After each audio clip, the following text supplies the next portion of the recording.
kehidupan sehari-hari gitu. Nah, langsung saja kita dengarkan pemaparan dari pemateri kita yang luar biasa, yaitu Kak Fitri Hajarwanti. Kepada Kakak Fitri Hajarwanti, waktu dan tempat saya persilahkan. Oke, syukran jazakallah atas kesempatannya dari moderator. Innal hamdalillah nahmaduhu wa nasta'inuhu wa nastaghfiruh wa na'udzu billahi min syururi anfusina wa min sayyiati a'malina may yahdihillahu fala mudhillalah wa may yudhlil fala hadiyalah. Asyhadu an la ilaha illallah wa asyhadu anna Muhammadan abduhu wa rasuluh ya nabiyya ba'da. Alhamdulillah, puji syukur dipanjatkan kehadirat Allah Subhanahu wa taala. Hari ini bisa bertemu perdana dalam agenda virtual. Semoga teman-teman baik itu di Pontianak ataupun di kampung halaman itu senantiasa Allah berikan kesehatan, senantiasa dipermudah segala urusannya, kemudian dipermudah juga segala amal-amalan ibadahnya. Raditu billahi robba wa bil islami dina wa bi Muhammadin nabiyyi rasulah. Salawat dan salam tak lupa dihaturkan kepada junjungan kita, murabi terbaik Rasulullah sallallahu alaihi wasallam.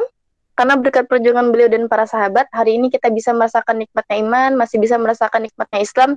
Ya walaupun Rasulullah sudah tiada sejak 1400-an tahun yang lalu gitu. Tapi karena berkat perjuangan para sahabat-sahabat juga, hari ini kita masih mengetahui seperti apa peradaban Islam, baik itu di zaman dahulu maupun di zaman modern sampai sekarang ini.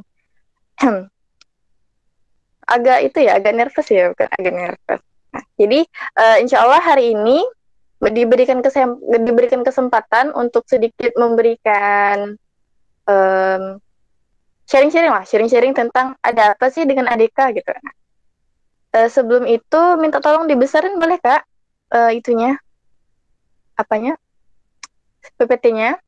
Sebelum itu sambil menunggu kakak-kakak dan abang panitia, pengen tahu dulu nih, apa kabar antum-antum semua pada hari ini? Alhamdulillah, luar biasa. Sehat, Masya Allah. Kayaknya belum semangat nih. Apa kabar antum semua pada hari ini? Alhamdulillah.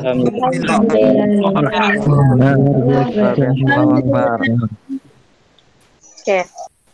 Assalamualaikum warahmatullahi wabarakatuh.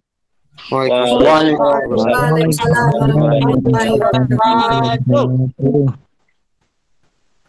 Oke, nah insya Allah hari ini A2 ADK. Sebenarnya kakak agak bingung dengan judulnya. Ada apa dengan ADK?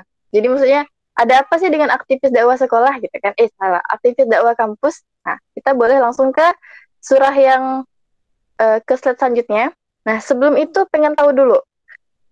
Teman-teman hari ini sudah tahu belum dakwah kampus itu apa sih gitu? Mungkin ada yang bisa memberikan sedikit gambaran atau sedikit pernyataan atau sedikit jawaban tentang apa sih dakwah kampus itu?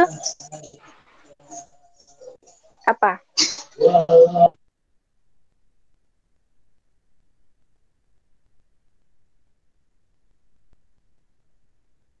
Dakwah kampus apa? Menurut saya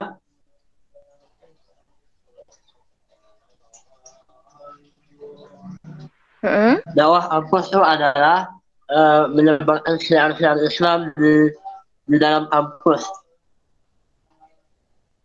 Oh, Masya Allah. Bisa ditampung, bisa jadi. Oke, kita lanjut ke slide selanjutnya. Siapa namanya? Jadi, Bu, Eka, Dedi. Oh, Dedi. Dari divisi mana? Akro. Wakro, baiklah. Syukur atas jawabannya. Bisa ke slide selanjutnya.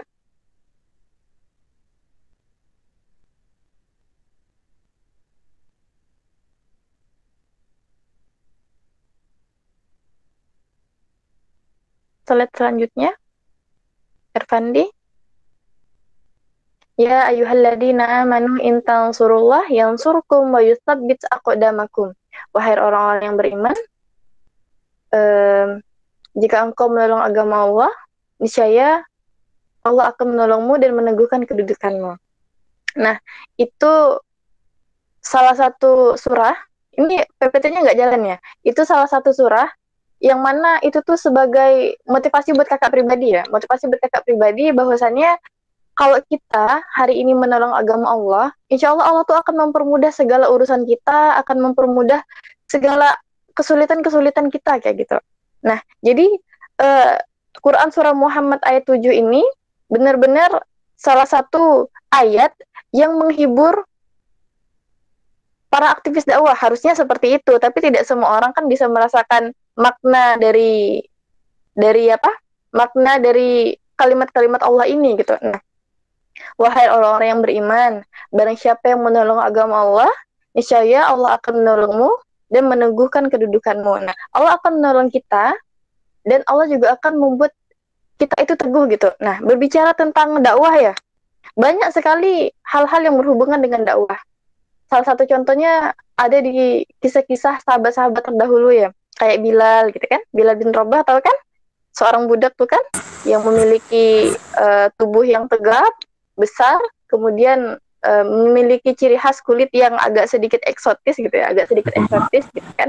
Nah, jadi pada waktu itu ketika beliau sudah dan telah masuk Islam, terus ketahuan oleh majikannya gitu kan, majikannya nggak suka nih majikannya gitu kan. Nah, jadi pada waktu itu beliau ditimpakan batu di atas dadanya. Kemudian majikannya bilang, jika engkau mengatakan Tuhanmu adalah Lata dan Uzza, jika engkau mengatakan Tuhanmu adalah Lata dan Uzza, maka akan aku kurangi hukumanmu. Tapi dia tetap bilang apa? Ahad, Ahad, Ahad, Isa, Isa, atau Allah, Allah gitu. Habis itu itu dibilang lagi sama majikannya, jika engkau mengatakan Tuhanmu adalah Lata dan Uzza, maka aku akan mengampunimu kayak gitu dari kisaan itu gitu kan. Nah, tapi karena sesuai dengan firman-Nya Allah ya, kalau misalnya kita menolong agama Allah, Allah itu akan memberikan kita tuh keteguhan. Apa itu teguh? Teguh itu tuh memiliki rasa pendirian ya, sehingga Allah pun bakalan menolong beliau. Nah, jadi dengan pertolongan Allah kepada Bilal, akhirnya Bilal tidak jadi budak lagi kayak gitu kan. Nah, itu salah satunya. Kemudian slide yang selanjutnya, faltakum minkum, sudah selanjutnya, faltakum minkum ummatu yad'u, faltakum minkum. Kakak kalau nggak lihat itunya, slide-nya kakak jadi lupa nih. Faltakum minkum ummatu yad'una ilal khair wa ya'muruna bil ma'ruf wa yanhauna 'anil munkar wa ulaika humul muflihun. Sudah? PPT-nya tidak tersedia. Masya Allah ya hari ini ya. Semoga panitia diberikan kesabaran ya. Amin. Nah, yang artinya dalam Quran surah Ali Imran ayat 104, faltakum minkum ummatu yad'u, kakak jadi grogi Pak jadi. Faltakum minkum ummatu yad'una ilal khair wa ya'muruna bil ma'ruf wa yanhauna 'anil munkar wa ulaika humul muflihun. Dan hendaklah di antara kamu ada segolongan orang yang menyuruh kepada kebajikan, menyuruh kepada berbuat yang ma'ruf, mencegah dari hal yang mungkar, dan mereka itulah adalah orang-orang yang beruntung. Nah, kita kan sudah tahu ya, akan orang-orang yang beruntung itu adalah orang-orang yang mengajak orang untuk melakukan kebaikan dan mengajak orang atau mencegah seseorang untuk berbuat keburukan. Nah, itu tugas kita yang ada di tugas kita sebagai aktivis dakwah kampus seperti itu. Nah, kemudian ada juga dalam Quran surah Ali Imran ayat 110. Kuntum khairu ummah ukhrijat linnas ta'muruna bil ma'ruf wa yanhauna 'anil munkar wa tu'minuna billah. Nah, itu juga tentang bagaimana kita ini adalah seorang umat muslim, adalah dai sebenarnya. Jadi kita itu dai untuk diri kita sendiri sebenarnya. Kita itu kan setiap manusia yang lahir itu kan dalam keadaan fitrah atau suci, yang membawanya ke agama Yahudi, Nasoro, atau Majusi adalah orang tuanya. Nah, hari ini kita telah Islam ini, maksudnya Islam dari lahir, maksudnya sekarang pun Islam, maksudnya Islam secara KTP gitu kan. Nah, kalau misalnya kita diberikan kesempatan hari ini untuk mencoba belajar dan masuk ke dalam LDK, kemudian di LDK tersebut diajarkan tentang agama-agama, maka kita termasuk salah satu orang yang beruntung tadi sebenarnya. Karena kita adalah umat muslim yang merupakan atau dilahirkan untuk menciarkan agama Islam. Karena apa-apa kalau kita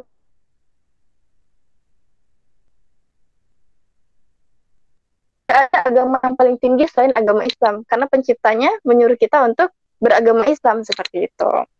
Itu belum terus itunya.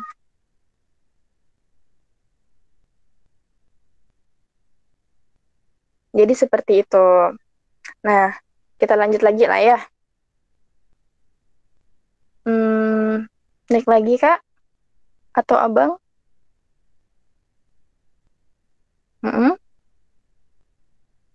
Nah, ada apa dengan ADK, aktivis dakwah kampus? Ada apa dengan LDK, lembaga dakwah kampus? Ada apa dengan IMSA? Sebentar ya, kakak bukakan mama kakak pintu dulu, bentar ya.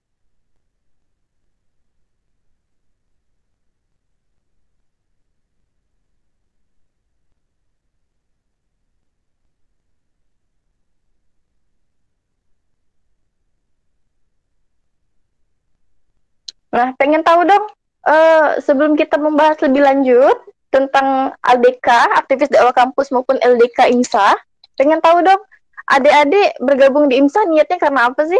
Alasannya apa sih bergabung di IMSA? Bergabung bersama LDK, alasannya apa?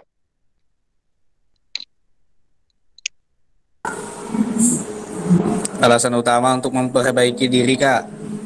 Oke, satu ditampung. Untuk memperbaiki diri, otomatis nama lainnya hijrah lah ya. Memperbaiki diri. Yang lain? Biar bidik misi tidak dicabut, Kak. Ada enggak kayak gitu tuh? Belajar science. Kenapa?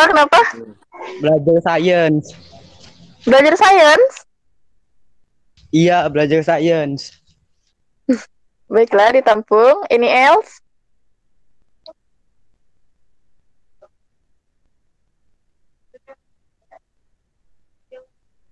Any else?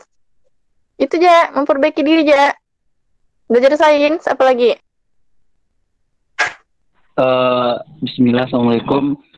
Alasan memasuki LDK IMSA ini, Kak, yang terutama kan udah jelaskan sama Bang Egy. Yang pertama yaitu memperbaiki diri.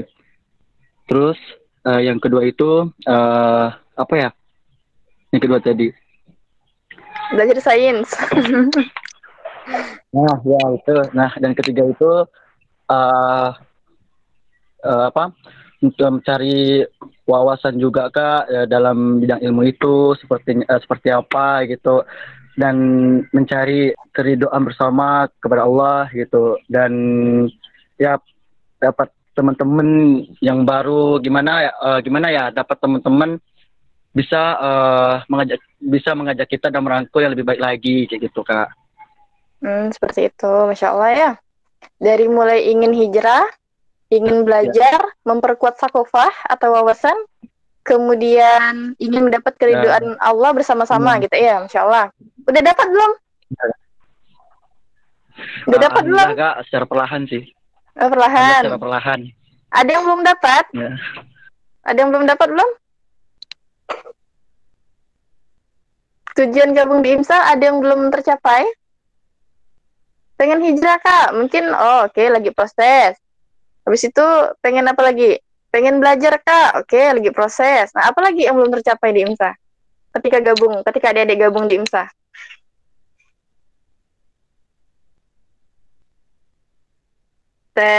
Oke, kita lanjut. Ya.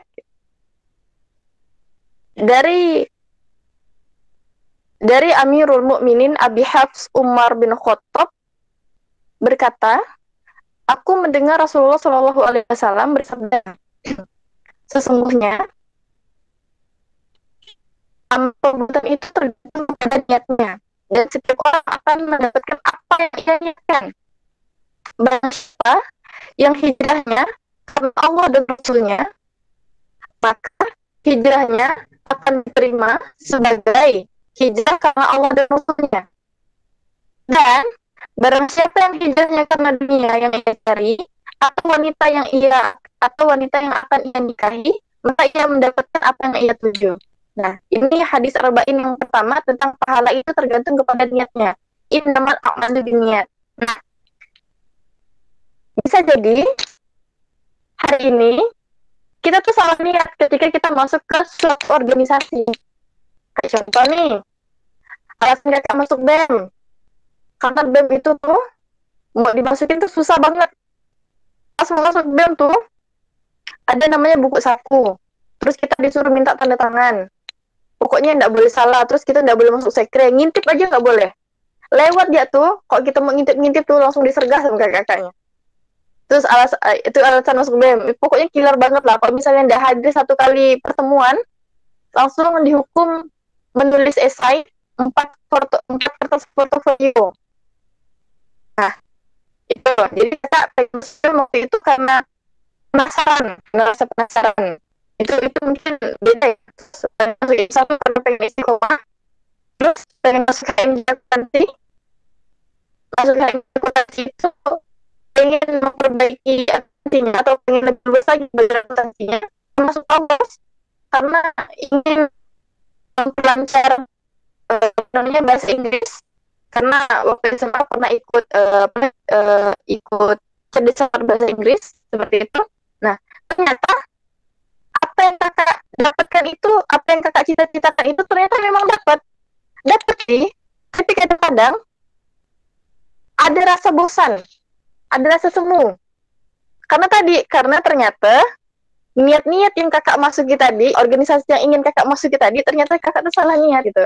Makanya tidak heran kalau kita dari awal sudah salah niat untuk masuk ke suatu organisasi, maka tidak heran kok misalnya ada sedikit ada sedikit hal-hal yang membuat kita tuh jadinya tidak nyaman dengan organisasi tersebut. Bisa jadi seperti itu gitu. Mungkin bisa next lanjut, Bang.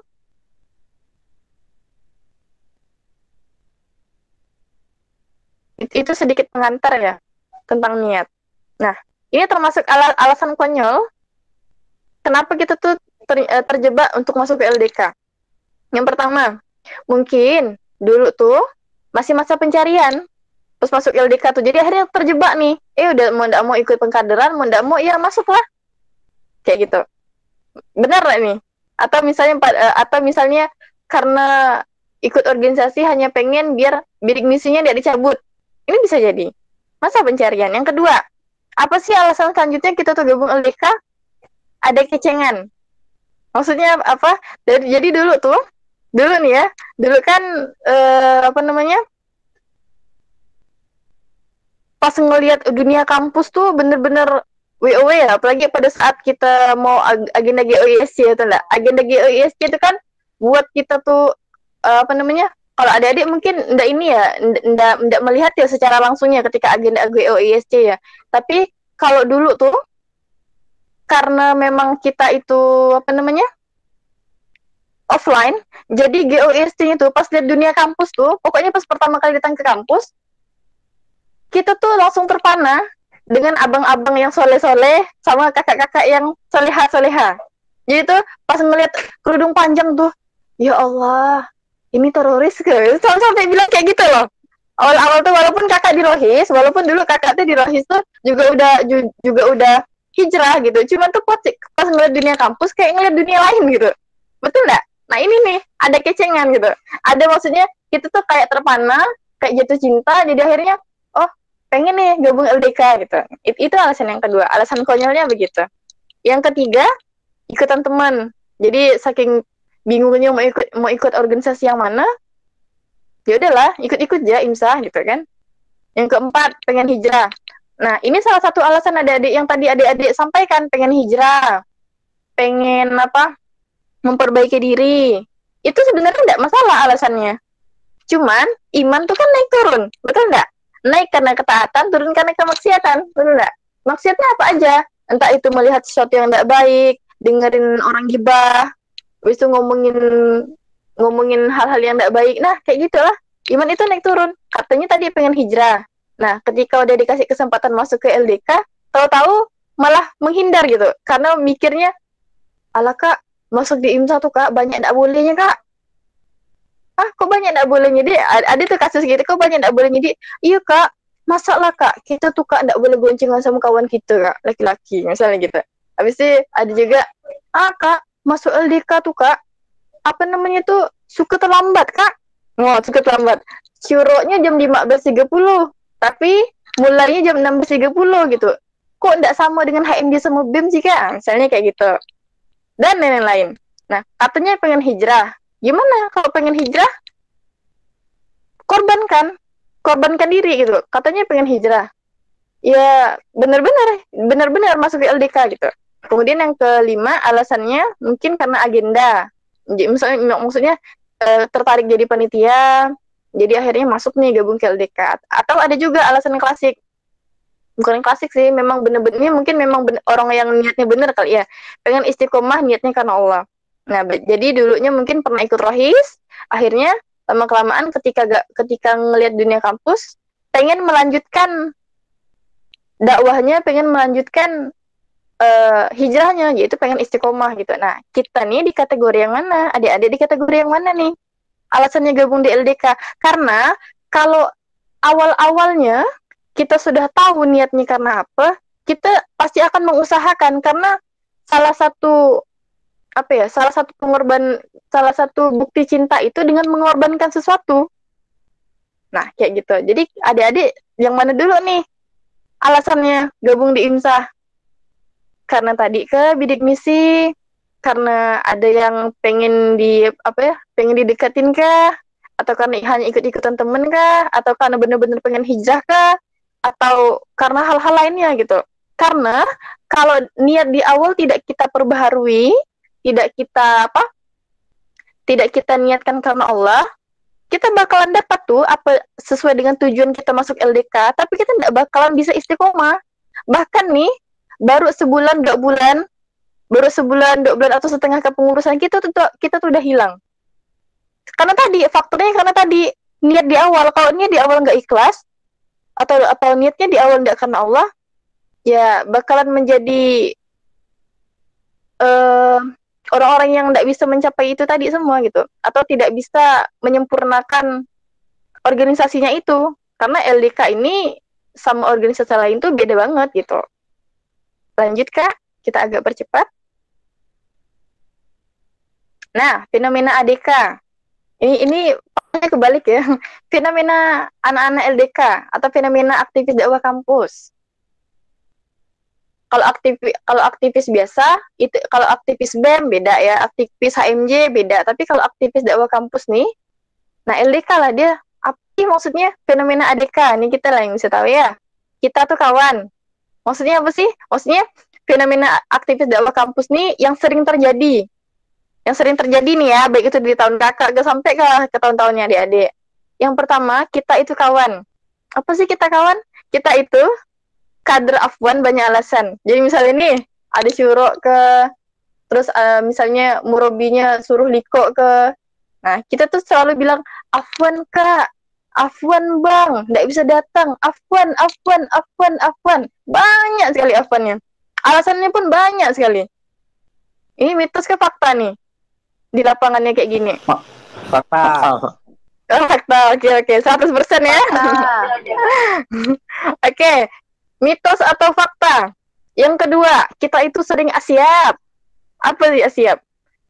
Jadi seolah-olah selalu berpikir gini, Ana ini sibuk, antum tuh pengangguran. Ini asiap. Ada nggak orang kayak gini? Jadi tuh dia tuh selalu berpikiran kayak gini. Nggak apa-apa bakal izin, toh ada kok yang lain. Nah, jadi dia tuh ngerasa yang sibuk tuh hanya dia.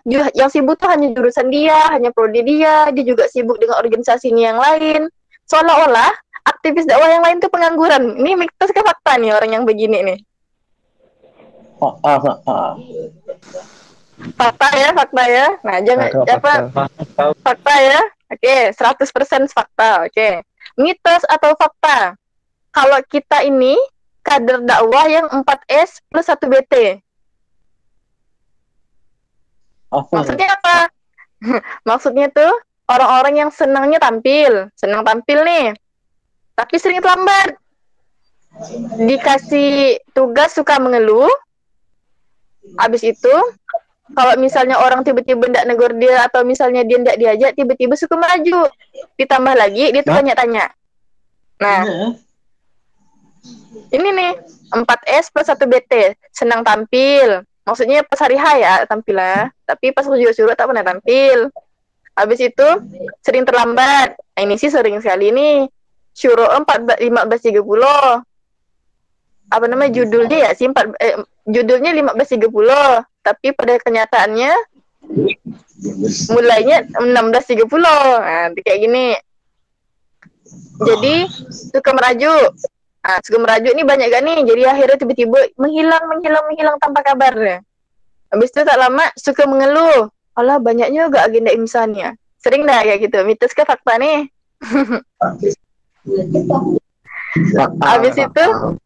Habis itu banyak tanyanya banyak tapi tak ada actionnya. Ini hati-hati. Kemudian yang keempat, kalau mitos atau fakta, kalau kita nih atau aktivis dakwah nih sukanya tuh apa ya, NATO no action talk only. Nggak ada apa, tapi cerewet banyak, bicaranya banyak tapi nggak ada action. Ini sering nih yang kayak gini nih, betul nggak? Betul. Oke, yang terakhir mikat nih salah satu bukan minat dan bakat. bukan salah mohon maaf. Mikat nih artinya berpenyakit hati, lemah iman. Jadi fenomena aktivis dakwah yang paling membuat dakwah itu tidak maju-maju, apa ya maksudnya organisasi itu tidak maju-maju, karena orang inilah dia, orang yang sering kefuturan. Tahu futur kan? Futur kan lemah iman tuh. Kenapa bisa lemah iman? Karena banyak penyakit hati. Nah, ini fenomenanya. Makanya untuk bisa menghasilkan suatu organisasi yang baik, katanya tadi pengen memperbaiki diri, pengen hijrah. Nah, untuk bisa agar terhindar dari fenomena yang 5 hal ini nih, kita putar panahnya, harus luruskan niat di awal. Makanya kalau misalnya adik-adik sudah pernah terjebak dengan niat-niat yang mungkin misalnya tidak benar, bukan tidak benar sih, maksudnya belum tepat, kayak misalnya tadi tuh, misalnya masuk LDK cuman karena pengen bidik misinya tidak dicabut, atau misalnya pengen apa namanya suka sama abang-abang atau kakak-kakak IMSA misalnya kayak gitu kan, luruskan niat biar kita nggak jadi anak yang kelima ini nih, nggak jadi kader yang begini nih gitu. Karena kalau kita udah salah niat di awal, untuk kita bisa sukses untuk diri sendiri maupun untuk bisa amanah yang baik di organisasi itu tuh agak sulit nantinya ke depannya. Makanya diluruskan niatnya dari sekarang. Jadi ada apa dengan LDK, ada apa dengan ADK? Nah ini penyakit-penyakit ini nih, yang kelima hal ini nih, penyakit-penyakit ini nih harus segera dibasmi dengan cara luruskan niat. Ya Allah, saya meluruskan niat bahwasanya saya itu niat masuk LDK nih karena Allah. Jadi kok misalnya kiadahnya nyuruh ini, nyuruh A, nyuruh B, nyuruh C, tidak ada lagi keluhan. Atau kok misalnya kiadahnya, atau kan anak LDK kan juga wajib liko ya, wajib nih liko. Kenapa anak LDK itu wajib liko sedangkan organisasi lain tuh enggak? Karena sebenarnya fungsi utama masuk LDK itu ada 2 hal. Pertama, tarbiyahnya, likonya. Kalau likonya bagus, maka ruhiyahnya bagus. Kalau likonya bagus, itulah salah satu cara untuk bisa menimbulkan kualitas mutu atau kualitas kader. Jadi, pertama, bedanya apa namanya LDK sama organisasi lain tuh itu, kita tuh ada ngaji, ada liko, ada halako. Nah, di situ untuk memperkuat ruhnya kita. Nah, organisasinya, imsahnya itu untuk kita bertumbuh dan berkembang. Apa bertumbuh dan berkembang? Jadi di organisasinya kita beramanah untuk kita meningkatkan soft skill kita juga. Misalnya yang dulunya kalau ngomong depan orang tuh bergegar, dengan masuk LDK imsah, organisasinya lah yang kita benarkan gitu. Termasuklah salah satu bonusnya, kita jadi lebih pede di depan orang lain, bisa ngomong di depan orang banyak. Habis itu bisa tahu bagaimana cara menggunakan Excel, cara desain, cara menjadi pemimpin yang baik. Nah itu bonusnya itu. Makanya LDK ini beda dengan organisasi lain, nggak bisa disamakan. Jadi jangan sampai misalnya nih anak LDK tapi kok suka buang sampah sembarangan sih, berarti ada yang salah dengan tarbiyahnya. Liko ini nggak sampai berarti. Ada anak LDK nih, misalnya kan, ada anak LDK nih, masa sih merokok? Nah, ada yang salah nih. Karena LDK itu tadi, kalau kita mau LDK itu tadi apa ya? Bonusnya itu tadi. Pertama, di organisasi kita bisa menumbuh kembangkan soft skill kita atau kemampuan diri kita. Yang kedua, kita belajar agamanya dari tarbiyah tadi, dari liko tadi. Jadi kok misalnya hari ini anak LDK ndak liko, kayaknya ada something wrong with our education. Ada yang salah dengan antum. Katanya mau hijrah, tapi disuruh ngaji masih terbata-bata. Anak LDK tuh tidak begitu. Makanya tadi luruskan niat di awal. Jadi apapun yang diinginkan oleh LDK untuk mencapai itu semua, jadi tidak ada lagi nih nanti. Jadi gini, jangan sampai kita nih ngakunya aktivis dakwah kampus, tapi ternyata orang-orang tuh malah tidak suka sama IMSA. Karena apa? Karena kita yang membuat orang tuh tidak suka sama IMSA. Contoh, apalah, masa anak IMSA tuh begini. Nah, bukan kalian yang salah, tapi IMSA-nya yang salah. Karena kalian itu sudah membawa nama baik IMSA gitu. Makanya ketika hari ini teman-teman sudah berikrar, tahu ikrar kan? Kan ketika kalian dikukuhkan tuh, dilantik tuh kan ada ikrar. Nah, ikrar itu harus dijaga. Salah satunya dengan menjaga nama baik.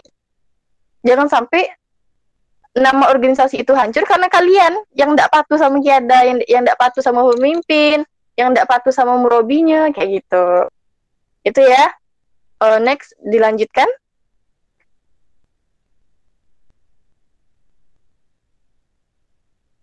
Nah, Q&A. Ada apa sih dengan IMSA? Ada apa sih di IMSA? Yang kedua, apa sih urgensi gabung di IMSA? Nah, kalau kita sudah tahu nih, kan adik-adik mungkin udah tahu ya kalau IMSA tuh organisasi keagamaan. Otomatis kan secara tidak sadar atau secara garis besar kan adik-adik tahu lah kan IMSA itu seperti apa dan bagaimana gitu kan. Nah, ada apa sih di IMSA? Nah, sebelum kita ngebahas tentang itu, kita cek dulu aktivis dakwah kampus. Aktivis itu apa sih? Orang atau sekelompok orang yang menggerakkan sebuah organisasi. Maka dari itu namanya aktivis. Karena organisasi itu mati, yang menggerakkannya orangnya. Makanya disebut aktivis. Jadi kalau hari ini kalau adik-adik masih bingung aktivis dakwah kampus itu apa sih? Nah, ini kita bahas. Aktivis itu apa sih? Orang, sekelompok orang yang menggerakkan sebuah organisasi atau kegiatan. Paham ya sampai sini? Yang kedua, dakwah. Dakwah itu apa sih? Oh, dakwah tuh ini, Kak. Dakwah tuh panggilan, ajakan, seruan yang ma'ruf dan mencegah kepada hal yang mungkar. Jadi, Kak, di IMSA tuh, Kak, kita tuh berdakwah, Kak. Dakwahnya tuh ada 3, Kak. Nah, apa? Macam-macam dakwah ada 3. Coba sebutkan, ada yang tahu? Ya, dakwah kan udah ada nih. Dakwah adalah panggilan, ajakan, seruan untuk mengajak orang kepada yang berbuat yang kebaikan atau ma'ruf dan mencegah kepada hal-hal yang mungkar atau keburukan. Nah, jadi dakwah itu memiliki 3 macam. Dakwah ada 3 macam. Mungkin ada yang bisa sebutkan? Jadi dakwah itu tidak hanya mengajak gitu. Nah, dakwahnya ada 3 macam. Apa? Ayo, ilmu dasar nih. Anak LDK harus tahu nih. Jadi kalau kita udah mengetahui tentang dakwah dan seperti apa macam-macam dakwah, kita tidak bakalan lagi tersesat. Tidak bakalan lagi terjebak kayak gitu. Jadi, oke, skip lah ya. Tanda tanya. Oke lah. Jadi dakwah tuh ada dakwah bil hikmah. Dakwah dengan nasihat. Nah, ini fungsi aktivis dakwah kampus. Kemudian dakwah secara lisan atau dakwah bil lisan. Jadi, ayolah yuk sholat yuk. Kawan-kawan, ayo sholat yuk. Ngajak kawan-kawannya sekelas atau ngajak orang-orang. Atau juga intinya mengajak dengan lisan. Kemudian dakwah bil qalam, dakwah dengan tulisan. Nah, itulah tuh bagi teman-teman yang hari ini beramanah di SPK. Antum tuh ketika antum memikirkan ide ya tuh, ketika antum memikirkan ide, antum tuh udah dapat pahala dah. Pahala untuk misalnya antum nih kan di SPK, antum mau syiar nih, syiar rambu-rambu Islam misalnya doa masuk WC apa, jangan buang sampah sembarangan. Ketika antum memikirkan konten, konten. Ketika antum memikirkan backgroundnya seperti apa, cahayanya, fontnya kayak gimana gitu kan, antum tuh udah dapat pahala dah sebenarnya. Cuma nggak banyak orang yang mau dapatkan ini tuh nggak banyak gitu. Makanya dakwah tuh itu tadi ada dakwah secara tulisan antum tuh, atau bagi antum yang tukang nempel nih, nempel itu tuh antum udah dakwah dah, dapat pahala dan antum tuh semuanya tuh itu ya keuntungannya masuk LDK. Yang kedua, dakwah secara nasihat, dakwah dengan hikmah, dakwah dengan pakaian, itu tuh udah dakwah. Nah itu dakwah. Jadi aktivis dakwah sekolah kampus. Sekarang kampus tuh apa sih? Aktivis sudah tahu, aktivis tuh orang, dakwah tuh mengajak orang. Kemudian kampus nih apa sih? Ya kampus Polnet. Maksudnya adalah kampus merupakan institusi pendidikan yang memiliki peran membangun individu yang kuat. Selain itu, kampus juga merupakan miniatur sebuah negara yang terdiri dari individu yang unik, beraneka ragam. Peran dakwah kampus adalah untuk menyeimbangkan keunikan. Nah, kenapa sih? Jadi dakwah kampus nih sebenarnya keren deh. Dakwah kampus nih kayak tadi sebuah tatanan negara atau miniatur negara gitu. Ada BEM, KMJ. Nah, kita nih yang tergabung di LDK nih, orang yang memiliki peran penting. Jadi, kalau misalnya pengen Polnet tuh maju, Polnet tuh keren, ya dengan adanya anak-anak LDK. Coba bayangkan, kalau misalnya LDK tuh nggak ada dalam sebuah kampus. Nggak ada nih, buanglah sampah pada tempatnya. Siapa nak gerakkannya? Habis itu, nggak ada lagi nih, tauji, nggak ada lagi nih. Jadi kok misalnya, ini kakak pernah ya jalan-jalan, kan kakak anak Puskomda ya, Puskomda itu kan ibunya LDK ya. Nah, kok misalnya di kampus nggak ada LDK, bayangkan siapa yang azan di masjid atau di musolanya. Bahkan, Polnet ini termasuk salah satu LDK yang keren loh. Kenapa kakak bilang keren? Yang azan tuh anak muda, yang jadi imam tuh anak muda. Bayangkan betapa banyak pahalanya tuh. Jadi tuh antum tuh tidak sia-sia ketika ada di LDK. Jadi kesimpulannya adalah IMSA itu merupakan organisasi yang unik. Unik dari mana? Unik dari yang lainnya. Karena yang kita pelajari itu tidak hanya tentang organisasi, tapi yang kita pelajari bagaimana cara hubungan kita sama orang lain, bagaimana adab kita dengan orang yang lebih tua, bagaimana adab kita dengan sesama kawan kita, bagaimana cara negur orang lain, bagaimana cara makan yang baik, tidak pakai tangan kiri. Itulah dia uniknya tuh di situ gitu. Dia tuh secara tidak langsung tuh membuat kita hijrah. Misalnya nih, jadi kan keren nih kalau terus salah satu IMSA itu dibilang unik, LDK itu dibilang unik. Misalnya nih, kalau kita mungkin ketemu dengan kawan kita, Assalamualaikum bro. Tapi kalau misal kita dengan kawan-kawan kita yang anak IMSA nih, Assalamualaikum, apa kabar? Itu kalau sesama ahwat, habis itu salam semut gitu kan. Itu yang buat keren, uniknya di situ. Kalau organisasi lain pun nggak ada kayak gitu. Itu yang dikatakan unik. Organisasi IMSA merupakan organisasi yang unik, berkumpulnya para aktivis muslim atau aktivis dakwah kampus untuk bersama-sama menyiarkan Islam. Tujuan utamanya itu mensiarkan Islam. Biar orang tuh tahu kalau makan tuh jangan tangan kiri, misalnya begitu. Kalau sholat tuh wajib, kayak gitu. Kemudian mengingatkan dalam kebaikan. Beruntung kalau kita tuh punya teman-teman yang soleh, yang solihah. Kalau teman biasa, kalau misalnya teman biasa nih, yuklah kita kerjakan, yuklah kita sholat duluan ya, nanti doakan aku ya, kayak gitu kan beda. Tapi kalau misalnya sahabat-sahabat yang solihah tuh, ketika kita punya salah, dia tuh bukan membenarkan kita, tapi dia malah menasihati kita. Dan dia tidak ragu untuk menasihati kita. Tapi kalau kawan tuh beda. Kalau kawan nih kita bilang, saya buat salah nih, ayo udah lanjut ya, tidak apa-apa bah, kayak gitu. Makanya jika engkau ingin berteman dengan penjual minyak wangi, maka engkau akan kecipratan wanginya. Jika engkau ingin berteman dengan penjual ikan asin, maka engkau akan keciuman bau asinnya, seperti itu. Jadi IMSA tuh suatu wadah atau tempat yang paling efektif lah kalau teman-teman benar-benar ingin bertumbuh berkembang, baik itu belajar agama, baik itu untuk meningkatkan kualitas diri. Nah inilah salah satu organisasi yang tepat menurut kakak, seperti itu. kemudian memperbaiki diri untuk bertumbuh berkembang bersama menjadi umat terbaik. Dimulai dari individu. Nah, kenapa dunia kampus?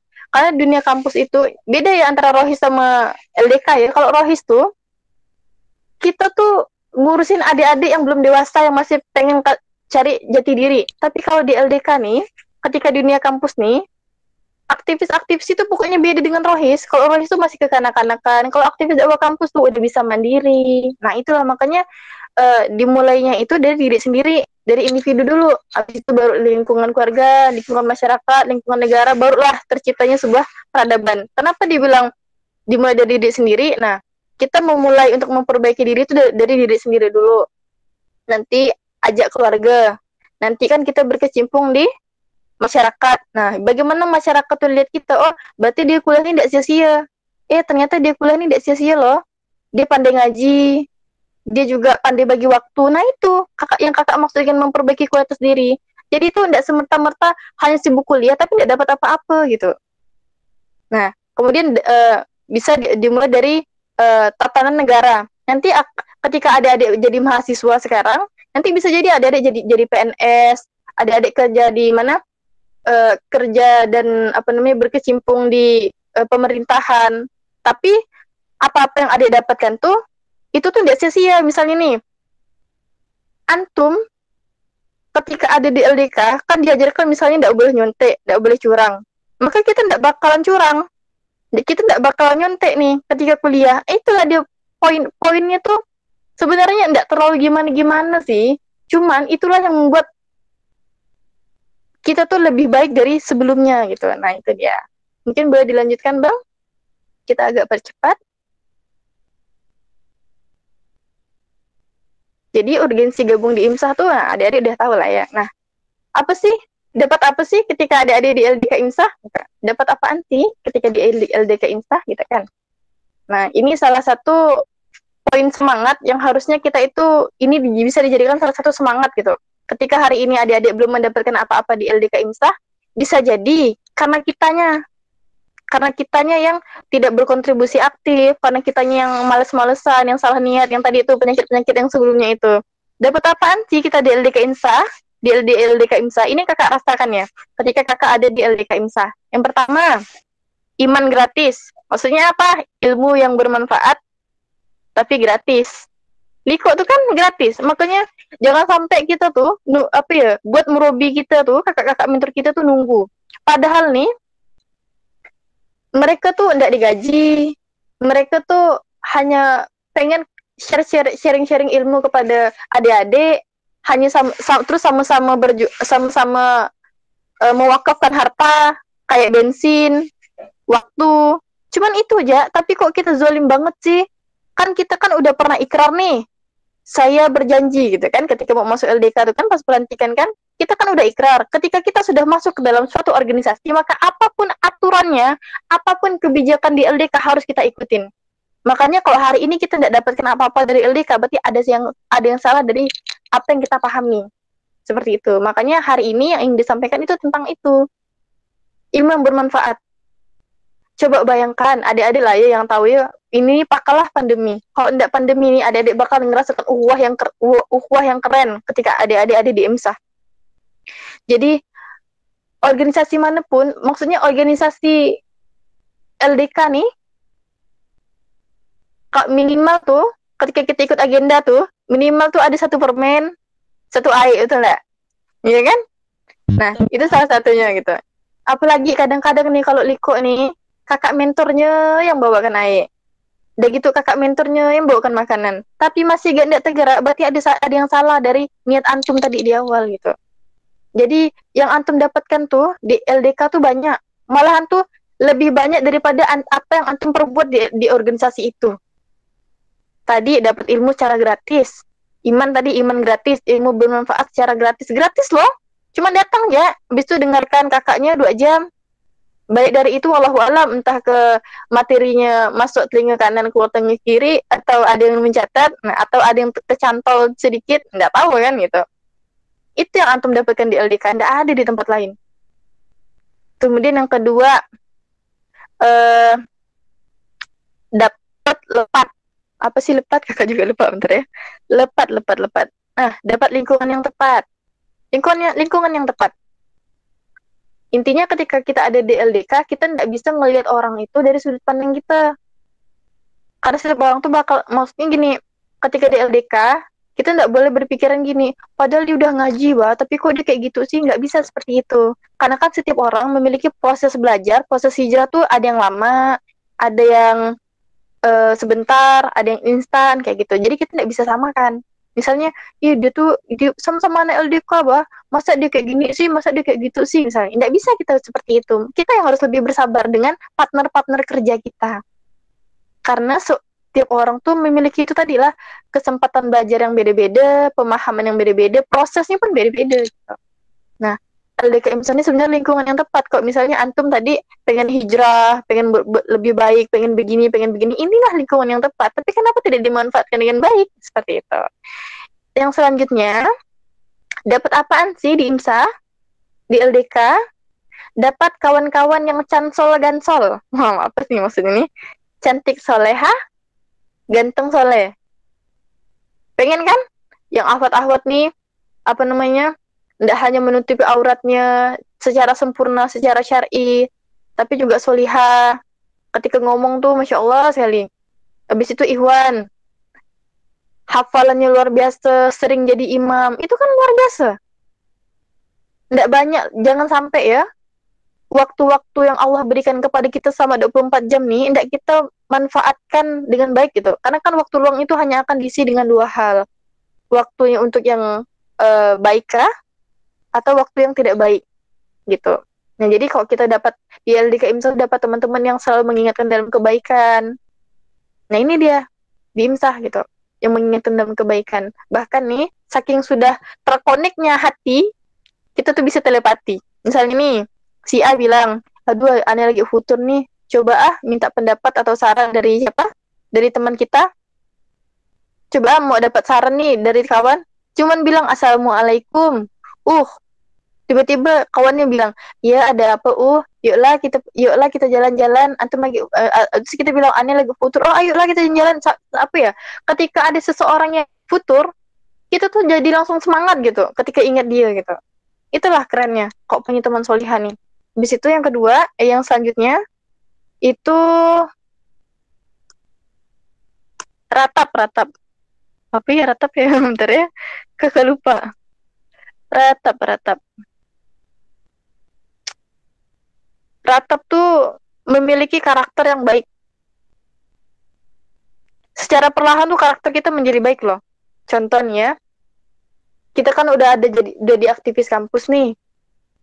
Terus kita bawa nama baik kampus, nama baik organisasi nih, nama baik IMSA. Ketika kita mau buang sampah sembarangan nih, oh iya, kan saya anak LDK. Oh iya, kan saya dikenali anak LDK. Oh iya, kan saya udah ngaji. Oh iya, kan saya udah dapat materinya. Oh iya, jadi tuh ada alarm dalam hati. Jadi karakter kita tuh baik loh. Makanya kalau hari ini kita tuh udah diberi Allah kesempatan untuk hijrah. Salah satunya tadi dengan kita dapat sinyal-sinyal hidayah dari Allah. Sinyal-sinyal kayak tadi, oh gabung IMSA nih ternyata begini loh. Kakak-kakaknya ternyata luar biasa loh gitu. Itu tuh harus kita manfaatkan dengan baik loh. Karena ternyata karakter itu, jadi orang tuh ya nggak pernah tahu kita tuh pintar atau nggak pernah tahu orang tuh, tapi yang orang lihat tuh adalah karakternya gitu. Jadi makanya kok misalnya hari ini ketika antum bawa nama baik IMSA, nama baik pengurus IMSA, ketika antum berbuat salah, yang dilihat, yang diingat orang tuh bukan antumnya yang salah, tapi yang salah siapa? Organisasinya, karena salah ngebentuk. Karena organisasi lagi yang salah, padahal organisasi itu mati, ya enggak? Nah itu dia. Jadi mulai dari sekarang luruskan lagi niatnya. Kemudian ketika Allah hari ini kasih kesempatan, coba maksimalkan kesempatan itu. Karena nanti ketika antum ada di dunia kerja, antum bakalan ngerasakan gimana sulitnya untuk beribadah. Ketika lagi kerja tiba-tiba sholat, tapi ada meeting, akhirnya tidak sholat. Akhirnya sholatnya, ya pokoknya sekarang nih bolehlah ikuti alur dulu, amanah dengan baik di LDK. Ketika antum nanti mulai magang, itu udah agak sulit deh tuh. Ketika nanti antum udah sudah mulai masuk ke dunia kerja, antum bakal ngelihat gimana peliknya kehidupan, gimana banyak orang-orang yang berbuat curang, Jadi LDK tuh memang membentuk kepribadian kita, karena tadi jangan sampai kita tahu korupsi itu tidak boleh, jangan sampai kita korupsi. Nah, kayak gitu. Benar-benar untuk memperbaiki diri sebenarnya.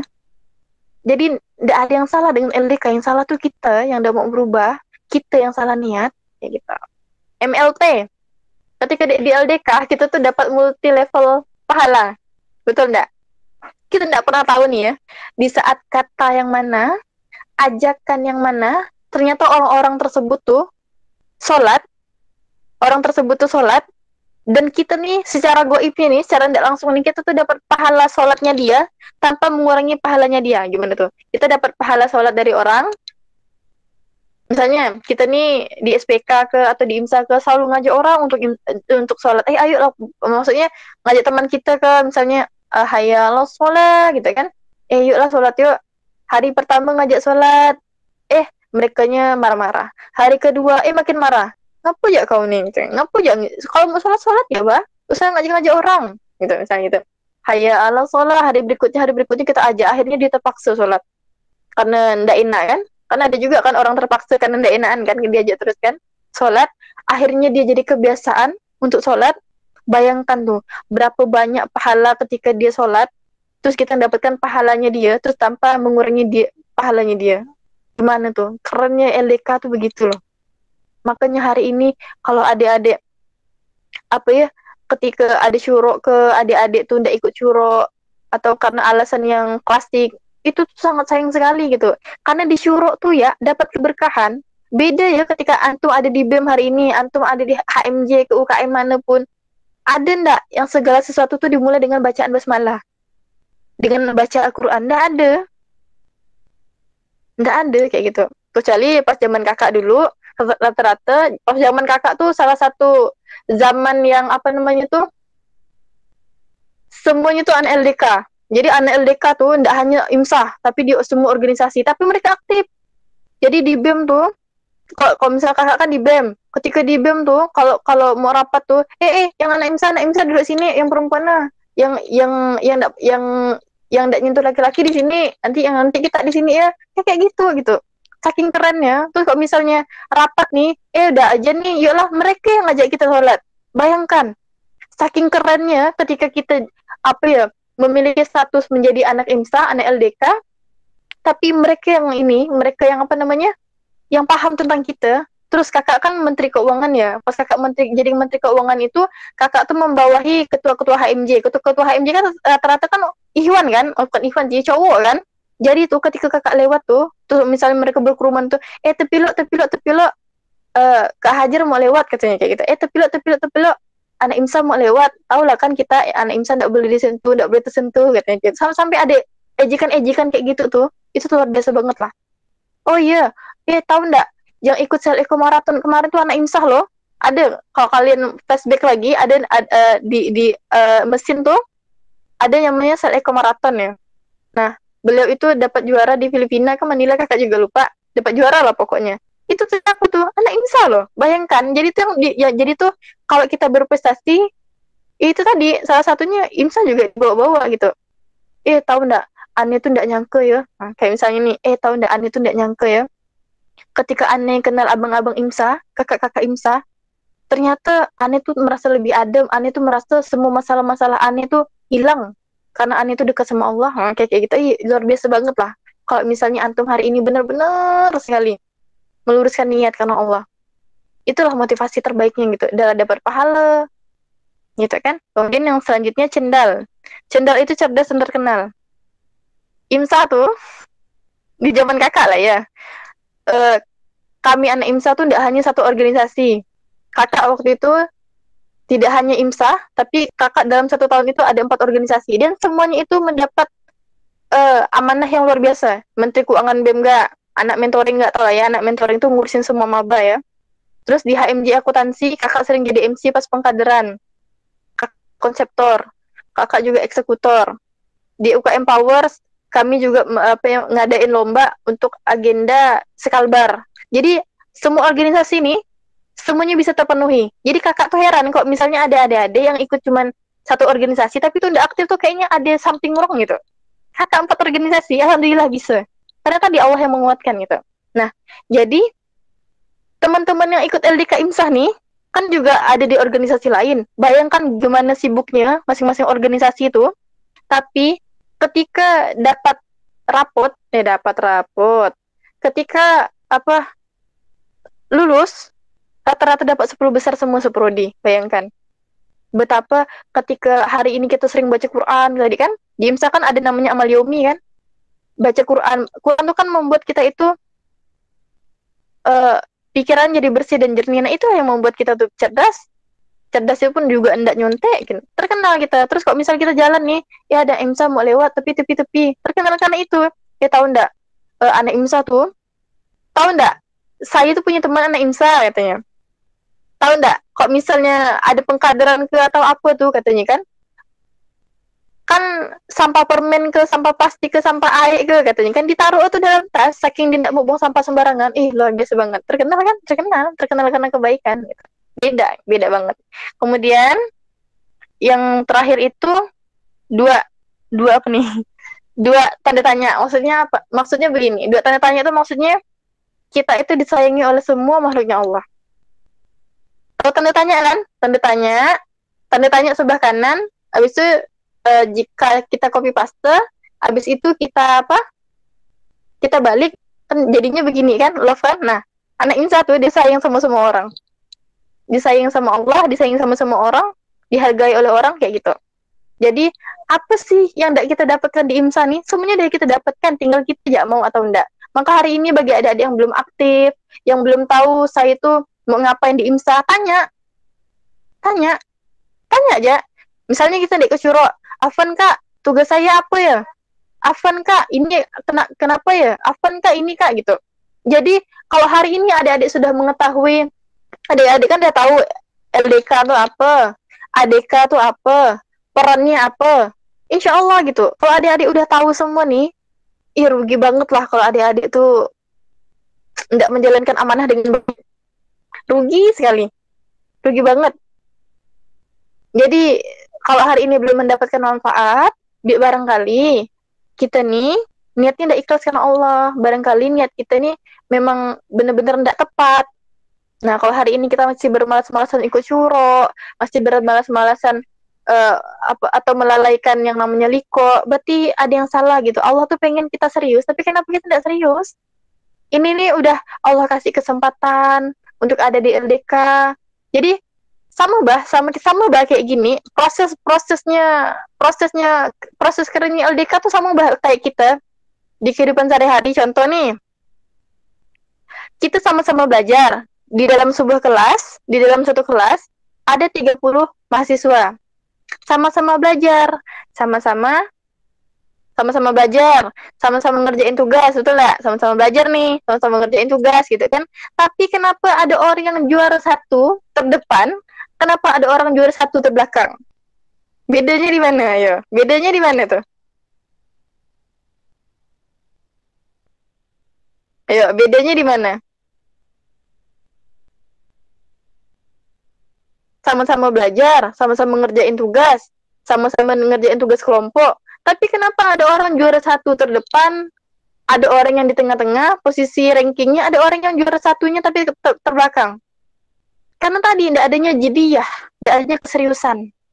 Kalau kita tidak serius, ya gimana orang lain bisa nganggap kita serius? Kalau kita tidak serius, gimana kita mau bisa hijrah? Gimana kita mau berubah? Gimana kita mau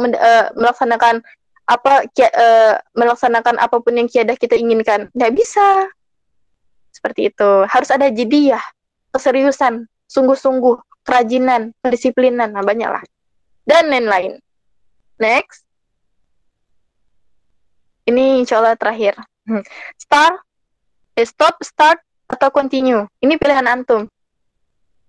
Ingat ya adik-adik, kalau hari ini misalnya syuro nih 15.30, syuro 15.30, terus kita datang jam 16.30, nggak ada alasan yang syar'i gitu atau nggak izin, kita tuh menzalimi orang yang datang awal loh adik-adik.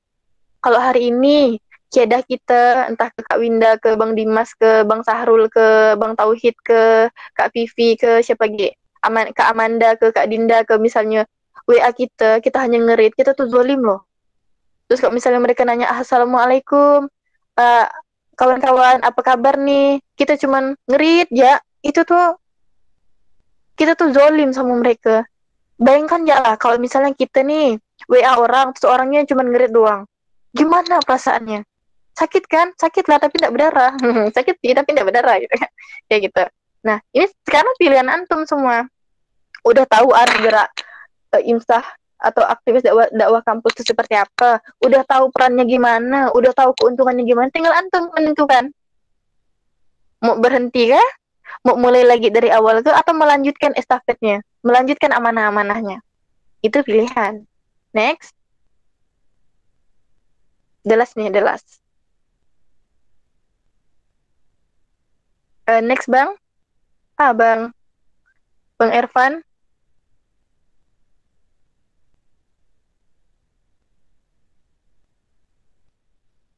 Next.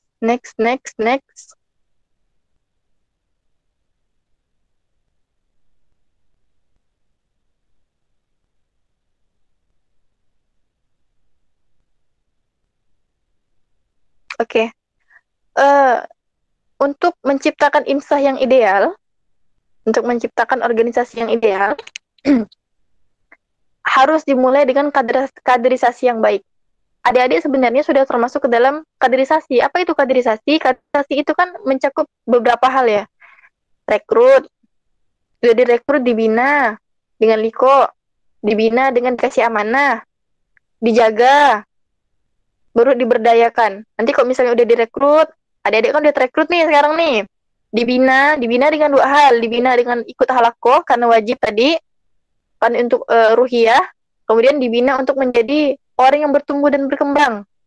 Dibina jadi MC tadi, yang tidak pernah jadi MC, dibina dengan misalnya dibina misalnya akhirnya bisa buat PPM, LPUM, PPM, Pagudana, PPD, LPUM, dibina untuk bisa desain, itu tuh luar biasa loh. Kemudian rekrut, bina, jaga. Habis itu adik-adik itu dijaga dengan adanya misalnya baca buku, kepada buku. Mungkin nih adik-adik atau anak-anak LDK tidak bisa terjaga karena tadi ndak sikoh, ndak taat sama kiadah, ndak taat sama murobi. Terus ketika dikasih tugas, ndak taat juga. Misalnya nih, sebenarnya anak-anak LDK tuh biar sakofah, wawasannya luas. Misalnya ketika bercerita sama orang tuh tahulah tentang perang Mu'tah seperti apa, perang Badar, perang Uhud. Sebenarnya dengan adanya tugas baca buku, bagaimana menjadi muslim yang baik, bagaimana apa organisasi yang baik, kayak gitu. Itu tuh semuanya ada gitu. Dengan penjagaan tadi, karena adik-adik atau kita sendiri tidak mau dijaga, ya gimana orang mau jaga kita gitu kan? Apalagi pengurus IMSA sampai 200-an lebih gitu. Zaman kakak pengurus IMSA tuh 100, anak mentoring tuh 20 orang waktu itu. Terus yang diurusin seluruh maba 1.200. Waktu itu secara online gitu, secara offline lagi. Kalau sekarang kan online ya, secara offline lagi. Yang diurus itu manusianya secara nyata, yang nampak kayak gitu. Kemudian rekrut, bina, jaga, berdayakan. Nah, kalau adik-adik hari ini kan masih jadi staf nih. Nah, nanti itu adik-adik juga bisa diberdayakan. Diberdayakan di mana? Nanti ada yang jadi kiadah, ada yang jadi pemimpin pengganti kakak-kakaknya, nanti ada yang menjadi juru bicara atau sekretaris lah, bendahara, kan diberdayakan di situ gitu. Makanya kaderisasinya harus baik. Dan kita wajib, makanya intinya gini sih, ketika jadi anak-anak LDK nih, tahu dulu, kita yang tahu dulu niat kita apa, habis itu kita ikutin. Kalau misalnya kita siko aja dengan kiadah kita, dengan abang-abangnya, kakak-kakaknya, kakak-kakak PH-nya, terus dengan murobinya disuruh liko. Kadang-kadang nih ya, inilah ya salah satu penyakit anak-anak LDK ya. Kakak nih pernah, adik-adik itu aktivisnya luar biasa sekali. Kakak punya adik-adik aktivis tuh sampai 4 organisasi gitu. Nah, pas ngajak liko, oke kak liko, katanya kayak gitu kan. Tiba-tiba kakak nih nunggu sampai 4 jam, pernah sampai 4 jam. Tapi mau ndak mau lah. Karena pengorbanan gitu. Jadi tuh kalau misalnya hari ini adik-adik ndak liko, ndak baca al-maksurat, gimana adik-adik mau terjaga? Gimana adik-adik? Jadi tuh makanya tadi kakak bilang, jadinya kita tuh termasuk ke dalam kadar yang selalu futur terus, lemah terus imannya, suku merajuk terus. Karena tadi futur tuh emang luar biasa gitu. Sama mbak kayak misalnya ahwat ya, ahwat tuh kalau misalnya lagi tidak sholat, lagi haid, itu tuh lebih capek daripada dia tidak haid. Karena tadi ruh tuh jadi kalau misalnya di dalam hati kita tuh tidak ada ruh, kita tuh kayak zombie gitu. Zombie kita tuh jalan kemana-mana, beraktivitas kemana-mana, tapi kita tuh tidak tahu. Terus kita juga capek, padahal tidak ada ngerjain apa-apa gitu. Karena ruh itu, kalau misalnya tidak diisi, maka dia tuh akan masuk ke dalam tulang belulang kita, sehingga kita tuh merasa capek. Nah itu dia. Jadi, untuk bisa menjadikan imsah yang ideal, kita harus memiliki keimanan yang kuat dan mendalam. Imannya kuat dulu. Yakin, iman itu kan mencakup 3 makna. Iman itu diungkapkan dengan hati, diucapkan dengan lisan. Maksudnya diyakini dengan hati, diucapkan dengan lisan, diamalkan dengan perbuatan. Nggak bisa kalau hari ini cuma beriman, tapi nggak kita amalkan, nggak bisa juga, bohong dia. Kemudian untuk menciptakan imsah yang ideal lagi, harus ikhlas dalam berjuang. Ikhlas nggak nih? Ikhlas nggak diamanahkan di sini? Ikhlas nggak nih diamanahkan di sini? Ikhlas nggak ketika adik-adik dapat peran? Ikhlas nggak ngerjakan ini? Ikhlas nggak gitu? Karena kalau misalnya kita udah ikrar, harusnya kita tuh ikhlas gitu. Jalankan aja gitu. Habis itu semangat. Kita masah. Nah, kita harus semangat nih. Harus memiliki semangat yang luar biasa gitu. Makanya sebenarnya semangat anak-anak LDK dengan organisasi lain tuh sebenarnya sangat berbeda jauh gitu. Sangat sekali berbeda jauh. Karena kenapa lah? Kita tuh dalam 24 jam tuh kan pastinya tuh selalu beribadah. Kita isi dengan tilawah, itulah energi terbesar tuh tilawah. Amal yaumi itu energi terbesar. Jadi kalau misalnya hari ini nih minta setoran amal yaumi nih, tidak ada yang mau. Kenapa? Kan tidak diisi ternyata. Karena misalnya, Kak maaf Kak, sholat saya masih bolong-bolong. Kak maaf Kak, saya begini. Nah itulah yang membuat itu tidak semangat. Ada sih kadang-kadang kita tuh termasuk orang yang semangat, tapi tuh semangat itu beda.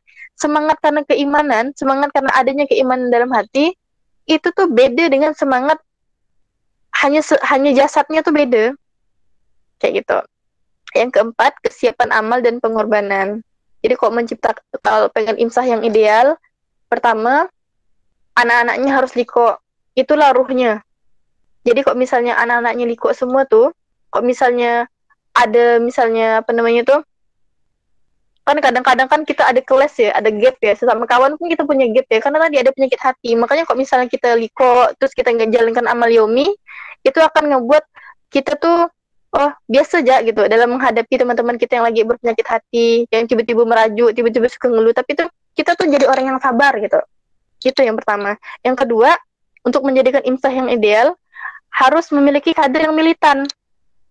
Kader yang militan nih, kader yang nggak pernah capek. Setiap tidurnya tuh untuk LDK, setiap tidurnya tuh mikirkan amanah. Gimana ya cara agar orang tuh mau sholat, atau gimana ya cara agar apa namanya tuh orang-orang tuh mau buang sampah, nggak buang sampah sembarangan. Capek rasanya tuh, mata tuh gatal sekali kok misalnya nengok sampah tuh berserakan di mana-mana misalnya gitu.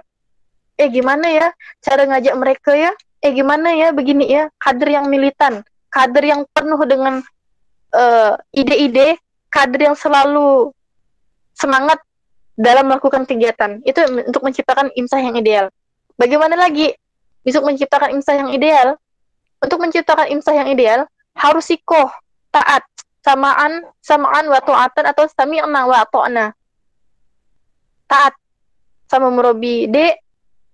Liko jam segini ya. Maaf Kak, saya ada agenda Kak. Emang agendanya tidak bisa izin? Emang agendanya misalnya dari jam 7 sampai jam 11 pagi. Izin cuma 2 jam pun tidak bisa kah? Gitu. Kakak di lompat organisasi loh, bukan membedakan sih, tapi ini sebagai satu motivasi aja gitu. Dan di saat bersamaan kakak juga ikut sekolah trainer. Sekolah trainer tuh wajib dari jam 1 sampai jam 5 setiap hari Ahad. Sedangkan hari Ahad tuh kakak juga ngisi karena anak BEM kan ngisi juga di HMJ di UKM gitu. Bisa gitu. Kalau kita yakin kepada Allah, insya Allah gitu, Allah tuh akan memudahkan semua urusan kita. Kalau kita kayak tadi, ya ayyuhalladzina amanu in tansurullah yansurkum wa yutsabbit aqdamakum. Wahai orang-orang yang beriman, jika engkau menolong agama Allah, niscaya Allah akan menolongmu dan meneguhkan kedudukanmu. Kalau kita yakin tuh dengan Quran surah Muhammad ayat 7 tuh, maka insya Allah IMSAH nih ndak lagi jadi apa namanya, organisasi yang main-main, yang dipermainkan oleh kadernya sendiri. Nggak mungkin. Karena kalau misalnya kadernya kuat, insya Allah IMSAHnya juga akan kuat. Next, terakhir, kalimat penutup. Nah, kalimat penutupnya adalah dari Imam Hasan Al-Banna. Dakwah ini tidak mengenal sikap ganda. Nah, dakwah tuh memang tidak mengenal sikap ganda. Ia hanya mengenal satu sikap, yaitu namanya totalitas. Nah, totalitas dalam amanah, totalitas dalam segala hal. Siapa yang bersedia untuk itu, maka ia harus hidup bersama dakwah, dan dakwah pun melebur dalam dirinya. Sebaliknya, barang siapa yang lemah dalam memukul beban ini, maka ia terhalang dari pahala besar mujahid dan tertinggal bersama dengan orang-orang yang duduk atau lalai. Jadi maksudnya adalah makanya banyaknya aktivis-aktivis dakwah tuh yang di IMSA tuh, yang sedang beramanah di IMSA tuh berguguran tuh karena tadi dia tidak hidup bersama dengan dakwah, tidak paham dengan dakwah, tidak paham kenapa dia masuk organisasi tersebut, kenapa begini, kenapa begitu, dia tidak paham, makanya dia menjadi orang yang tergugurkan sendiri gitu. Gugur sendiri gitu. Kemudian lalu Allah akan mengganti mereka dengan generasi lain yang lebih baik dan lebih sanggup memikul beban ini. Jadi, dakwah itu jangan dijadikan beban. Misalnya, bingung nih antara syuro, antara organisasi lain, misalnya antara syuro dengan tugas misalnya. Kita yang bisa memprioritaskan itu. Kalau misalnya bentuk antara tugas dengan syuro, dilihat dulu tugasnya itu kapan. Kalau misalnya karena kita yang melalaikan, maka kita yang salah gitu. Jadi hari ini nih Allah tuh sedang menguji kita dengan sebuah amanah kecil amanahnya, yaitu amanah dakwah. Karena kan adik-adik sendiri yang memutuskan diri untuk masuk ke LDK kan, otomatis adik-adik itu sudah dikasih amanah sama Allah. Kayak misalnya nih, termasuk amanah ya ketika si A bilang, tolong sampaikan pen ini kepada si B. Tapi ketika adik-adik tidak menyampaikan, itu berarti sudah dicatat sebagai kita tidak amanah begitu. Jadi kalau hari ini sudah memastikan untuk masuk LDK, sudah mengetahui keuntungan masuk LDK, sudah mengetahui perannya di LDK seperti apa, tinggal adik-adik yang menentukan. Mau berhenti kah? Mau melanjutkan estafet dakwah ini kah? Dengan memperbaiki diri sedikit demi sedikit, berproses, bertumbuh berkembang, memperbaiki kualitas diri, atau mau memulai dari awal. Nah, itu pilihan adik-adik. Mungkin hanya itu yang bisa kakak sampaikan. Yang benar dari Allah, kesalahan, ketidaksempurnaan dari kakak pribadi. Semoga bermanfaat. Masih semangat dah nih? DDLDK? Masih Kak. Oke. Alhamdulillah. Masih. Semoga bermanfaat. Alhamdulillah Mas. Terima kasih. Wassalamualaikum warahmatullahi wabarakatuh. Waalaikumsalam warahmatullahi wabarakatuh. Waalaikumsalam warahmatullahi wabarakatuh. Masya Allah sekali ya materi kita pada pagi hari ini kan. Terima kasih kepada Kak Fitri Hajarwanti yang telah menyampaikan materinya. Baiklah, kepada teman-teman yang ingin bertanya, saya persilahkan untuk menghidupkan mic-nya atau bisa tulis di kolom chat pada ruang meet ini.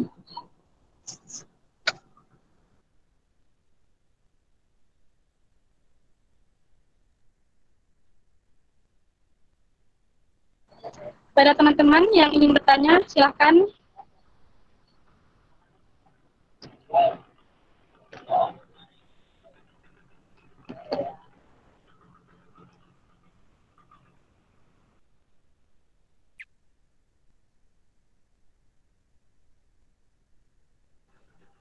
Baik,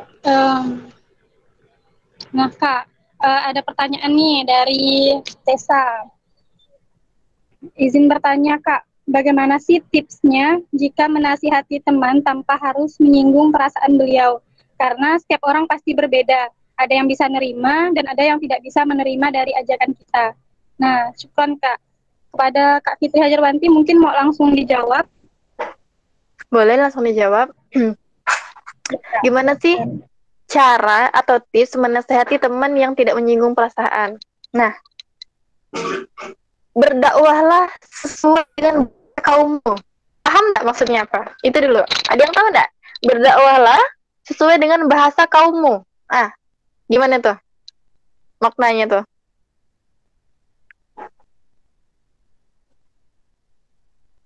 Ada yang tahu? Berdakwahlah sesuai dengan bahasa kaummu. Ah, gimana tuh? Gimana tuh? Yang bisa jawab dapat pahala, dapat pahala. Kita caranya itu gimana biar kita Nah, gimana ya? Berdakwahlah sesuai dengan bahasa kaummu. Kan tidak ada yang jawab, kakak yang jawab. Jadi, oh ya, Nur boleh? Nur apa nih? Boleh kalau mau jawab? Dengan bahasa yang sama-sama mudah dipahami gitu, Kak. Oh, bisa jadi. Jadi begini, kan kita nih yang tahu kawan kita, ya enggak? Jadi kalau misalnya kita mau menasihati dia, kita yang tahu dalam keadaan apa. Contoh gini ya, kakak nih punya teman. Beliau tuh di keluarga itu tuh, di keluarganya dia tuh semuanya tuh anak silat. Bapaknya atlet silat, emaknya atlet silat, adiknya atlet silat, dia pun atlet silat. Terus pas kakak datang ke sana, kakak tuh shock banget gitu. Shock banget karena di dalam keluarga itu tuh tidak ada namanya sopan santun. Wah, maksudnya gimana sih? Ini nggak boleh negatif dulu ya. Nggak ada sopan santun. Dia manggil bapaknya tuh, misalnya anggaplah bapak Tole. Ya Tole ambilkan itu loh.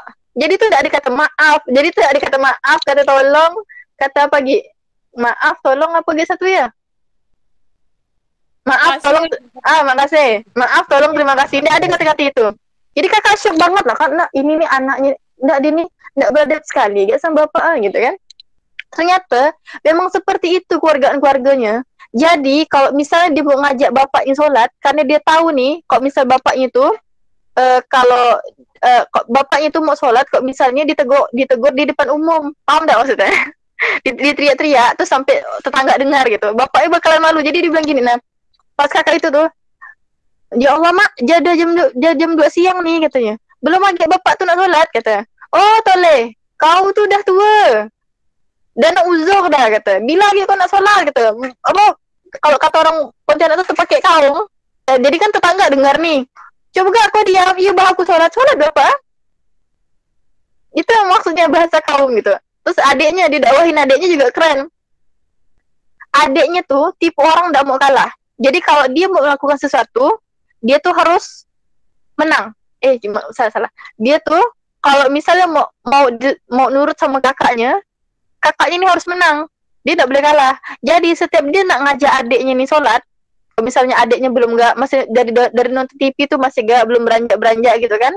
Nah, tiba-tiba tuh langsung dijambak rambut tuh. Nah, kan langsung dijambak rambut tuh, bertinju lah, bergasaan itu. Akhirnya kalau adik kalah sholat lah adik ya. Itu maksudnya kayak bahasa kaum. Maksudnya adalah kita yang mengenal teman kita.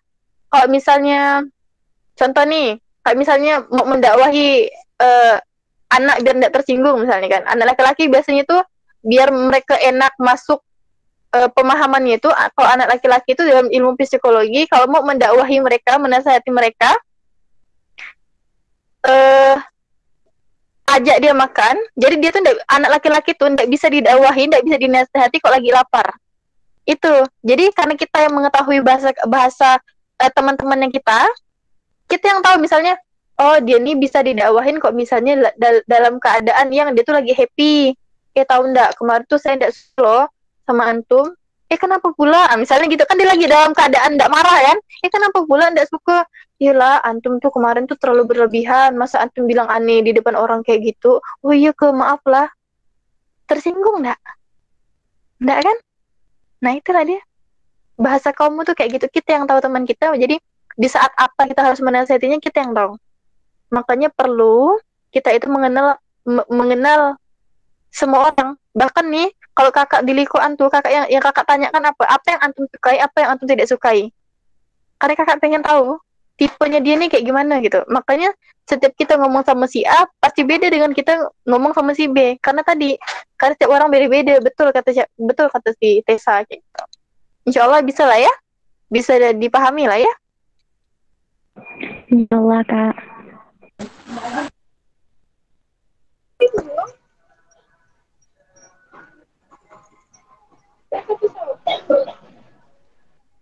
Nah Kak, baiklah, terima kasih Kak. Selanjutnya nih ada dari Edi.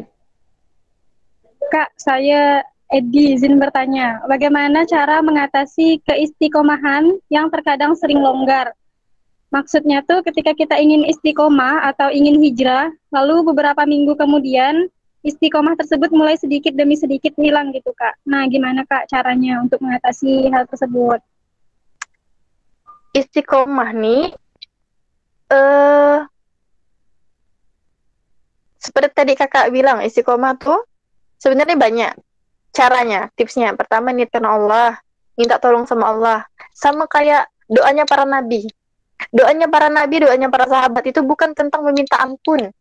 Doanya para nabi sama sahabat tuh bukan tentang ya Allah jauhkanlah, bukan tentang begini dan begitu. Doa pertama yang mereka sampaikan adalah ya Allah berikanlah saya hidayah. Dengan adanya hidayah saya itu bisa berpikir. Dengan adanya hidayah saya itu bisa berdoa. Bahkan nih untuk berdoa pun itu tuh perlu hidayah loh, betul nggak? Kalau kita nggak ada dapat hidayah, kepikiran nggak kita mau berdoa sama Allah? Mungkin iya, kalau misalnya lagi dalam keadaan benar-benar butuh Allah, ya nggak? Ya Allah, berikanlah saya hidayah agar saya bisa. Jadi doanya mereka tuh bukan doa minta ampun, bukan doa dijauhkan dari api neraka, bukan doa pengen dimasukkan surga. Enggak, bahkan mereka berpikir gini, ya Allah, masuk surgamu kayaknya saya tuh enggak pantas. Masuk neraka pun kayaknya saya tuh enggak kuat gitu. Tapi doanya tuh minta hidayah sama Allah. Jadi kalau misalnya berdoa minta hidayah sama Allah, ya Allah berikanlah hidayah, berikanlah kemudahan. Kemudian tetap selalu ada di tempat-tempat atau lingkungan yang baik tadi. Terus selanjutnya itu banyak-banyak amal yomi. Nah, karena yang buat kita tunda istiqomah tuh akan terkikis kalau misalnya kita meninggalkan amal yomi, amalan ibadah. Kan di dalam tubuh manusia itu ada segumpal daging ya. Segumpal daging itu jika ia baik, maka baiklah penglihatannya, baiklah perkataannya, baiklah pendengarannya, baiklah langkah kakinya, baiklah tujuannya. Dan jika segumpal daging itu buruk, maka buruklah pandangannya. Maksudnya melihat yang tidak baik. Buruklah pendengarannya, buruklah lisannya, buruklah langkah kakinya. Nah, makanya iman itu perlu dijaga dengan amal yomi. Makanya banyak-banyak baca Al-Quran, banyak-banyak istighfar kepada Allah juga salah satu tipsnya. Terus perbanyak teman-teman solih. Kalau kita banyak teman solih tuh, kita mau cerita apapun, itu tuh bakalan dapat nasihat yang luar biasa banget. Kemudian jangan lupa berdoa dalam Quran surah Al-Imran ya kalau salah. Rabbana la tuzigh qulubana ba'da idh hadaytana wa hab lana min ladunka rahmah innaka antal wahhab. Nanti silakan dicari terus dicek artinya apa. Jadi istiqomah tuh seperti itu. Dan satu lagi, kita harus yakin kepada Allah. Kalau kita tidak yakin tuh tidak bisa gitu. Kayak misalnya kita doa tuh kok tidak yakin tuh aneh gitu. Misalnya kan, ya Allah, nangis dia merintih-rintih, ya Allah gitu kan. Ampunilah dosa hamba ya Allah misalnya gitu kan. Ya Allah, berilah hamba rezeki yang banyak ya Allah misalnya gitu kan. Doanya begitu. Ya Allah, berilah saya kecerdasan, kepintaran. Udah oke dah nih doanya nih. Dari A sampai Z nih udah oke dah doanya. Tiba-tiba tapi bisa enggak ya Allah? Macam mana ke Allah nak ngabulkan? Kita ya tak ada itu. Enggak percaya dengan kun fayakunnya Allah. Macam mana gitu. Jadi, tipsnya tadi banyak-banyak ngerjakan amal yomi, niat ikhlas karena Allah, banyak-banyak minta hidayah sama Allah, banyak-banyak berdoa sama Allah, banyak hadir dan banyak hadir di majelis ilmu, terutama liko tadi, terus banyak baca al-masurat, terus pokoknya banyak lah tipsnya, tergantung dari kita. Dan kita harus tahu juga kekurangan diri ya, harus tahu juga. Misalnya nih, kakak nih, kalau misalnya futur, misalnya nih ya, ini misal ya, kakak kalau misalnya futur, Terus teman-teman kakak kan pada sibuk semua kan, teman-teman kakak pada sibuk. Kakak kok misalnya futur, cara kakak bisa menaikkan mood lagi untuk bisa beribadah itu dengan cara kakak jalan-jalan sendiri, melihat pemandangan. Makanya tadi traveling atau baca buku itu bisa menaikkan moodnya kakak. Kalau moodnya kakak sudah baik, maka naik lagi tuh imannya kayak gitu. Tergantung adik-adik. Ada orang yang kok misalnya lagi futur, dia langsung hubungi temannya, minta nasihat. Atau ada orang kok misalnya merasa dia itu lagi futur, dia itu baca Quran. Ada orang yang misalnya dia merasa lagi futur, makanya futur tuh karakteristik hati itu kita harus tahu. Ada 3 karakteristik hati yang sehat atau baik, hati yang mati, hati yang sakit, hati yang mati. Nah, kalau kita futur nih, bisa jadi kita tuh hatinya lagi sakit karena dosa-dosa, karena terkikisnya keimanan karena dosa. Nah itu, jadi semoga bisa istiqomah. Istiqomah tuh tidak gampang, istiqomah tuh butuh orang yang mendampingi, bukan pendamping hidup ya, maksudnya butuh orang yang mendampingi, begitu teman-teman yang solih, murabi kita, kiadah kita pun bisa kita minta bantu, kayak gitu. Seperti itu mungkin semoga bisa terjawab.